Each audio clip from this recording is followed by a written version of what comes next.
Karibu mpendwa msikilizaji na mfuatiliaji wa St. Gaspar Media katika kipindi cha maisha ya watakatifu. Leo tarehe 18 Januari tunasikiliza na kutafakari juu ya maisha ya Mtakatifu Margareta wa Hungaria, mtawa. Margareta alizaliwa nchini Hungaria katika familia ya kifalme mnamo mwaka 1242. Baba yake akiwa mfalme wa Hungaria aliwajengea nyumba masista wa shirika la Mtakatifu Dominiko kule Budapest nchini Hungaria. Margareta alijiunga na watawa hao akiwa bado msichana. Alishawishiwa aache utawa ili aolewe na mfalme wa Bohemia, akakataa. Margareta angaliweza kuondolewa kizuizi cha kutoka utawani na kuolewa, lakini Margareta aliweka wazi kwamba alikuwa tayari kukatwa pua na midomo yake kuliko kukubali kutoka utawani.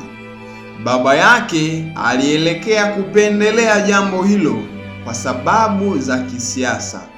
Margareta aliwahudumia wagonjwa wenye vidonda na majipu yaliyotoa harufu mbaya sana kwa upendo mkuu na upole, hata akawashangaza watu wengi.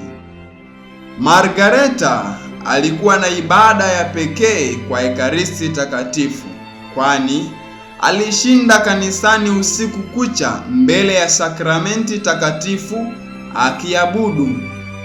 Mungu alimjalia fadhila ya upole, wema na unyenyekevu, akapendwa na watu wote. Margareta aliishi maisha ya kujinyima na kujitesa, na hivyo hakuishi muda mrefu.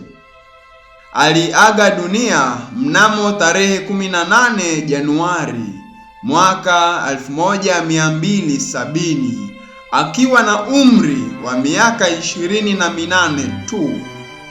Alitajwa kuwa mtakatifu mnamo mwaka 1943.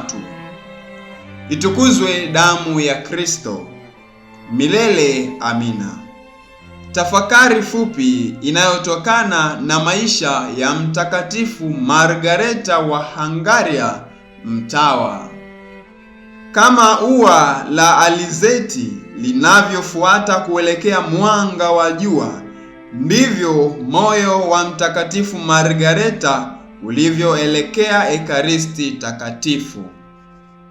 Watakatifu wengine tarehe 18 Januari: Mtakatifu Liberato na mwenye heri Kristina, mtawa. Mtakatifu Margareta wa Hungaria, mtawa, utuombee.